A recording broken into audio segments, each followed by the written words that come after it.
Esta es la videoclase 1 de la unidad Tierra, se llama Fundamentos. Mi nombre es María de la Paz Diulio.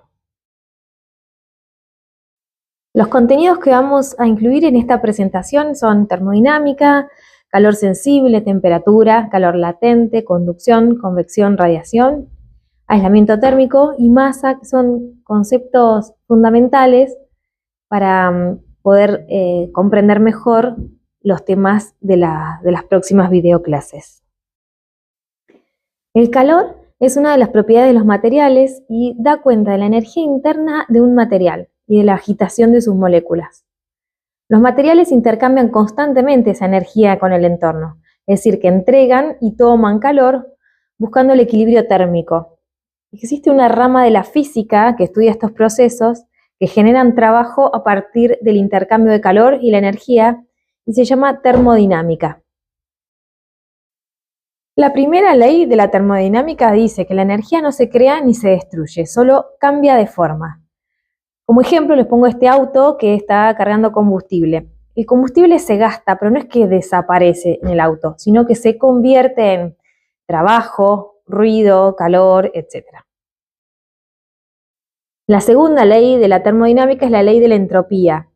Entre paréntesis dice desorden porque podría ser un ejemplo de lo que es entropía. ¿Y qué nos dice? Que cada transformación se genera algo de calor que no podrá transformarse en trabajo, que es un desperdicio, que es irreversible y solo aporta como un residuo que se agrega al sistema. Y ahí vemos las dos imágenes de entropía baja y entropía alta, la del desorden. La tercera ley es la ley del cero absoluto. Al llegar al cero absoluto, que ahora veremos de qué se trata ese cero absoluto, todos los procesos físicos se detienen y ya la entropía es mínima. Es tan frío que nada se mueve. Y la ley cero de la termodinámica, que fue enunciada después, pero como era más básica, le ponen el cero porque viene antes que la 1, dice que al poner en contacto dos cuerpos con distintas temperaturas, intercambian calor hasta que sus temperaturas se igualan. Es decir, que buscan el equilibrio térmico entre dos elementos, un elemento con el entorno. El calor es una forma de energía que provoca el movimiento de las moléculas. Cuanto mayor calor, mayor movimiento de las moléculas, que es el ejemplo, el rosado de la derecha. El ejemplo celeste de la izquierda tiene menos calor, por lo tanto menos movimiento de las moléculas. Se llama calor sensible aquel que se puede sentir, que se puede sentir al tacto y se puede medir también con un termómetro. Bueno, ya hablamos de calor, ahora hablamos de temperatura, que es una manera de medir ese calor. El calor sensible se puede medir por medio de la escala de Celsius, ¿no? Que va a marcar dos hitos térmicos. El punto de congelamiento, que se va a llamar 0, y el punto de ebullición, que va a ocurrir a los 100 grados. Una vez marcados estos dos puntos, cada grado, ¿no? Cada grado Celsius es una centésima parte de esta escala, entre 0 y 100. También vamos a usar una escala que es mayormente usada en física, que es la escala de cero absoluto o escala de Kelvin, en honor a Lord Kelvin que la enunció. En esta escala el valor 0 corresponde a la temperatura en que las moléculas y átomos de un sistema tienen la mínima energía térmica posible. Ya no hay más frío que la temperatura 0 Kelvin. Esta escala se basa en la escala de Celsius y el intervalo, ¿no? entre cada grado, entre el 0 y 1 Kelvin, es el mismo que entre el 0 y 1 grado Celsius. A diferencia de Fahrenheit, que tienen otra escala diferente. Entonces, en la imagen se ve que el 0 absoluto o 0 Kelvin es el equivalente a los menos 273 grados Celsius. Y después tenemos el punto de congelamiento y el punto de ebullición. 20 grados en nuestra escala de Celsius equivalen a 293 grados Kelvin. Calor no es lo mismo que temperatura, decíamos que la temperatura es una manera de medirla, y además la temperatura no va a determinar tampoco el contenido de calor de un objeto, porque el contenido de calor es una combinación de temperatura y de masa. Por ejemplo, en el esquema tenemos 4 zonas, ¿no? en dos situaciones, un cubo o dos cubos, a igual temperatura, que tiene dos cubos va a haber acumulado más calor que un solo cubo.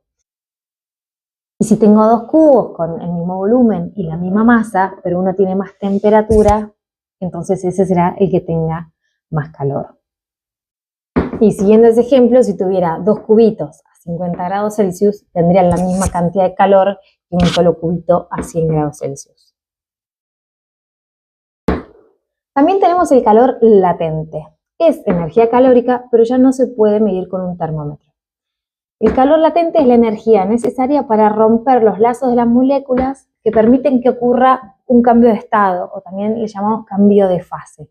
Entonces, en el paso del hielo al agua fría, de agua fría a agua caliente y de agua caliente a vapor, van a ocurrir ciertos cambios de estado. En el esquema tenemos 8 cubitos, que serían 8 contenedores de agua en distinto estado. En los dos primeros tenemos contenedores grises, que es hielo. Los dos que siguen es agua fría. Entonces, si se fijan, entre el primer cubito y el segundo cubito, que pasa desde menos 1 grado Celsius hasta 0 grados Celsius, hay que incorporarle 2,1 Joule para que aumente ese grado Celsius de temperatura. Sin embargo, entre el segundo y el tercero, la temperatura va a ser 0, entre hielo y agua líquida. Lo único que cambió fue el estado del agua, de sólido a líquido. Y sin embargo, el calor que hubo que incorporarle para que ocurra ese cambio de estado fue de 334 Joule y no hubo una modificación en el calor sensible. Luego, para subir de 0 a 1 grado Celsius, se incorpora 4,2 Joule para incorporar 1 grado más. Y ahí no hay cambio de estado, hay simplemente un cambio de calor sensible. De manera similar, con 4 Joule para cambiar de 99 a 100 grados, y sin embargo, entre 100 grados de agua caliente y 100 grados de vapor de agua, ese cambio de estado entre el líquido y el gaseoso demanda el calor de 2260 Joule, que no se van a ver manifestados con un cambio en el calor sensible. Acá tenemos otro ejemplo de cambio de fase, donde tenemos una partícula de agua que en el primer tramo, al desplazarse hacia la derecha, se va a convertir de hielo en agua, y hay una incorporación de calor latente, pero que no modifica su temperatura. En el segundo tramo se eleva, ¿no? Sube su temperatura de 0 a 100 grados y va a incorporarse calor de forma de calor sensible, o sea que aumenta su temperatura, y luego en el tercer tramo es solamente calor latente, que se va a gastar esos 2257 Joule en evaporarse, sin modificarse la temperatura, que va a estar constante a 100 grados. ¿Y por qué nos interesa esto de calor latente? Porque lo podemos aprovechar. Por ejemplo, cuando el material está cambiando de fase, no está transfiriendo calor, ¿no? No hay calor sensible. Si utilizamos materiales con temperaturas de cambio de fase que se alcanzan fácilmente, ¿no?, a temperaturas cercanas a las de nuestro ambiente, y las podríamos alcanzar, por ejemplo, con la radiación solar, como parafina, agua, algunos aceites, tenemos un margen de aprovechamiento, porque podemos almacenar calor 7 veces más que en un elemento que va a modificar su calor sensible.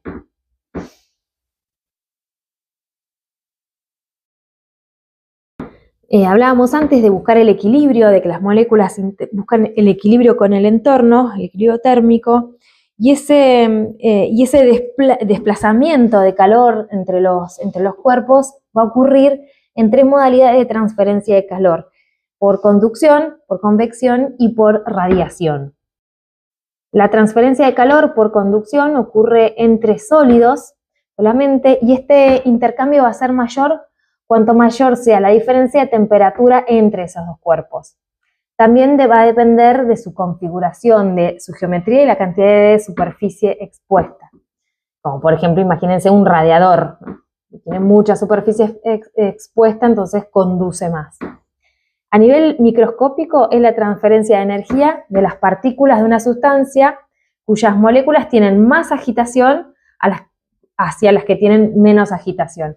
Podemos decir que el calor se va a desplazar desde donde hay más calor hacia donde hay menos calor. El calor busca el frío. Sería una forma de decir, pero aunque el frío en física no existe. La conducción es el modo de transferencia de energía entre un sólido y un líquido, o entre gases adyacentes que están en movimiento. La tasa de transferencia de calor va a ser directamente proporcional a la velocidad de movimiento del fluido. Acá en el ejemplo tenemos una olla en ebullición y hay un movimiento convectivo que viene dado porque el agua que está más fría es más densa, va a tender a bajar, toca el fondo de la olla que está en contacto con el fuego, se calienta y se eleva. Por eso, bueno, depende fuertemente de la gravedad, por eso nunca hay convección hacia abajo, porque la fuerza de gravedad va a tender a bajar los cuerpos más densos, que son los más fríos. Bueno, la tasa de transferencia es proporcional a la velocidad del fluido y a la diferencia de temperatura. Estas corrientes convectivas van a generar capas de temperatura. Las más calientes se van a acumular en la parte superior y las más frías en la parte inferior. La convección ocurre entre un fluido y un cuerpo sólido. El fluido va a lamer esa capa de aire superior del cuerpo sólido, retirando el calor y produciendo ese refrescamiento. En este caso del perrito con el ventilador, como el fluido, que es el aire, está impulsado por un medio externo, se llama convección forzada, porque hay un motor detrás de eso, o podría ser el viento, que va a estar barriendo esa capa de calor del cuerpo sólido. En este esquema vemos un proceso muy interesante que nos va a servir en la próxima presentación cuando analicemos muros y la resistencia superficial. Lo que vemos acá en el inferior es un bloque caliente, que puede ser, imagínense, una calle, un asfalto en el mediodía, en verano. Y vemos dos curvas, ¿no? Que podrían ser edificios o rascacielos. La de la izquierda muestra la velocidad del aire, cómo aumenta a medida de que me alejo de la superficie. Y la otra muestra la temperatura del aire, que va a ser mayor bien cerca de la superficie y disminuye a medida que me alejo. Como la velocidad a medida que se acerca el aire al bloque caliente, vieron que tiende a cero, ¿no? Termina como en un punto, en un vértice. A nivel microscópico podríamos decir que el aire está quieto o estático en el milímetro enseguida de este bloque caliente. Y eso genera una especie de resistencia que nos va a resultar interesante de analizar más adelante. La radiación es la energía emitida por la materia en forma de ondas electromagnéticas. Todos los cuerpos emiten y absorben radiación. Los cuerpos más calientes van a perder más calor porque lo irradian. Es un medio de transferencia que puede darse aún al vacío, no necesita de la gravedad ni de la atmósfera. Es la radiación más rápida y es el mecanismo por el cual recibimos la radiación del Sol, la energía del Sol en la Tierra. La radiación recibida va a afectar al material donde incide según su naturaleza y según su superficie. Hay cuerpos que reflejan la radiación, otros que la absorben, otros que las transmiten, y eso va a depender del acabado, de la superficie y de la capacidad de emitir que tienen los cuerpos, según su color o su textura. Todo cuerpo emite una energía infrarroja en función de su temperatura. Es la radiación infrarroja que corresponde a la región de los infrarrojos de onda larga o infrarrojo térmico. Una cámara termográfica lo que va a hacer es captar esa radiación infrarroja y pintarla o traducirla con un gradiente de colores que nos va a indicar, vamos a poder ver el color a través de estas imágenes. Y esto nos sirve para analizar algunas propiedades, por ejemplo, en los edificios, en una vivienda, para ver fuentes de calor o fugas de frío. Y, por ejemplo, en esta imagen que estamos viendo, pueden pensar si se trata de una imagen tomada en invierno o en verano. ¿Qué indicios tienen para determinarlo? El aislamiento térmico es la capacidad de un material de impedir el flujo de calor. Como regla general, estos materiales son siempre livianos porque tienen mucho aire, que a escala microscópica hace esas pequeñas cámaras de aire aislantes. También tienen baja densidad, es decir, que tienen pocos kilos por metro cúbico de material por este mismo motivo. No necesariamente son materiales altamente industrializados, ya que tenemos, por ejemplo, la lana de oveja o la celulosa reciclada, que también son muy buenos aislantes térmicos a diferencia de los superindustrializados como el telgopor o EPS. En síntesis, lo que hacen los aislantes es poner el freno al paso del calor, al flujo del calor. Y con respecto a la masa, tenemos estas imágenes de elementos bien pesados. Si bien la masa no es exactamente lo mismo que el peso, la unidad es el kilogramo. La masa nos interesa en cuanto es capaz de calentarse, es decir, que puede incrementar su energía interna de manera proporcional al peso que tiene. Entonces, cuanta más masa tenga un elemento, más calor sensible admite, puede absorber, es como una esponja de calor, ¿no?